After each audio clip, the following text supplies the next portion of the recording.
Hey up everyone, so I have been very quiet, but as you know, we've been moving house. But I've got to share with you one of our ultimate places to go in Yorkshire, because I'm going to be sharing all about how to get places on public transport, by foot, by rail, by bus, and just, fun things to do in Yorkshire that are quite cheap and free to do with kids. Anyway, our favourite place, well, one of those, is Whitby. Whitby. And you will have seen on my social media that I've been doing the Mrs. Yorkshire podcast recently with fabulous people across Yorkshire, and that's sponsored by Whitby Seafoods, the home of Whitby Scampi. There you are, there's a bit of an ad. It's for the Yorkshire Post. That's who I work for in my day job, and I just wanted to shout out to them because they've got their 40th anniversary, and I love this about different seaside places, towns. We've really got to support them. They're a family run business. There's loads of family run businesses and whole markets that we need to support at the moment. They've got a real drive now as well for the Fisherman's Mission to support fishermen, because it's one of the most dangerous jobs in the world. And also, did you know, yesterday was National Fish and Chips Day? So I've got a bit of Whitby sea salt and Whitby proper vinegar. And that's the thing, at these seaside resorts, you get all the proper stuff. So Whitby Scampi, for example, if you're into scampi, and what is it? If you want to find that out, you'll have to check out my Yorkshire Post video, what it actually is, because a lot of people don't realise. But it's posher than I thought. And the Whitby Scampi is like the proper one that loads of places use. So if you want the real McCoy, that is the thing to do. I've even got some lobster chocolates, that is, anyway.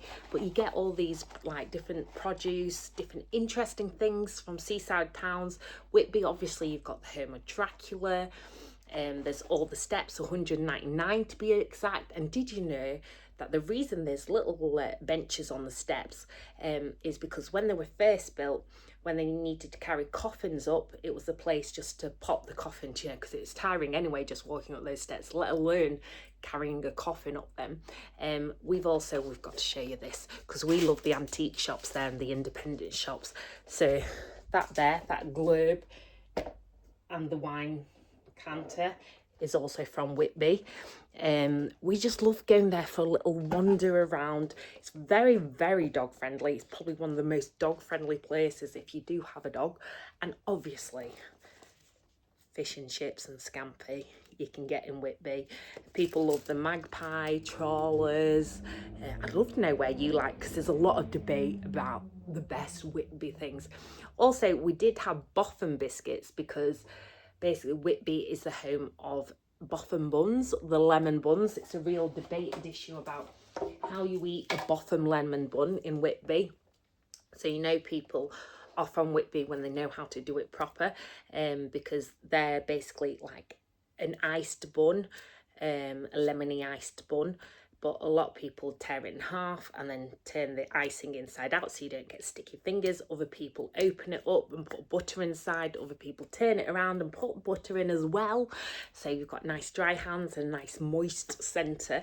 But Elizabeth Boffin has been going for absolute years. And again, it started out just a woman on her own selling boffin buns and cakes from her bicycle, and then now it's grown into this huge bakery.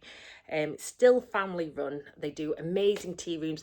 Whitby Scampi actually kindly gave us some of their tea biscuits, because in a nice tin. And the reason why I'm going like that with now in my hand is because they're actually upstairs already, because Danny got his hands on them and so did Athena.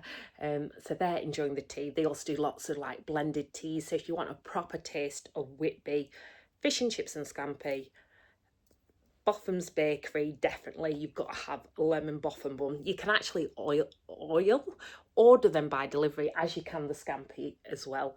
And also, I'm yet to try this Whitby proper vinegar and Whitby sea salt, but this looks amazing, and I love all these things.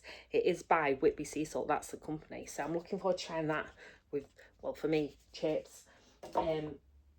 And you can't go to the seaside without some rock.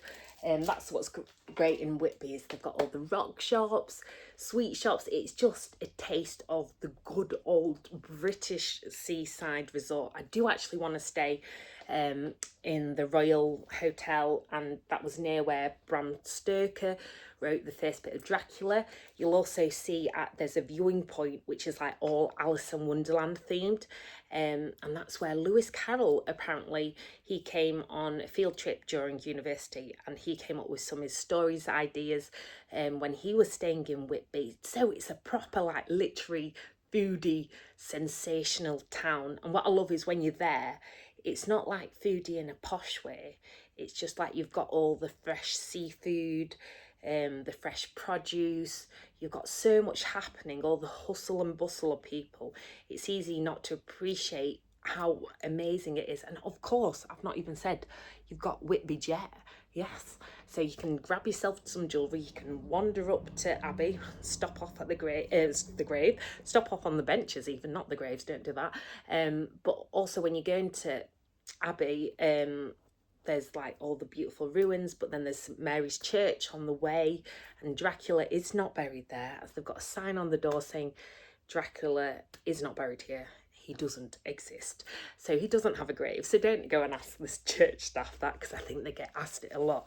But in the shadow of the Abbey is actually where I went to Whitby Scampi, where there's a little industrial estate, and that's where it's like the home of Whitby Seafoods. And that's still family run, which is lovely, and I got to meet all the team, and it's like proper family affair. And they also do taste tests every day at 10:30, which I thought was interesting.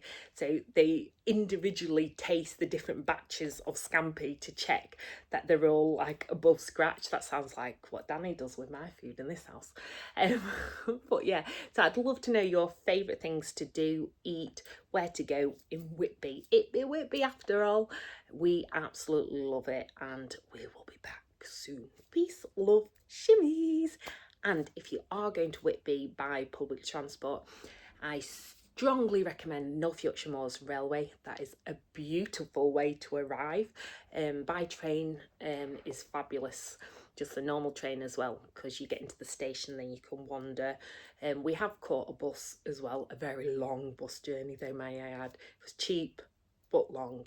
And then of course, if you do drive, there's park and rides, but you can also park near the Co-op building as well. And it used to be Harbour, and it is now Pescado Lounge. And actually it was a really nice little pit stop, the Pescado Lounge, very family friendly, and you just know what you get. So that was good as well. So anyway, send you peace, love, shimmies.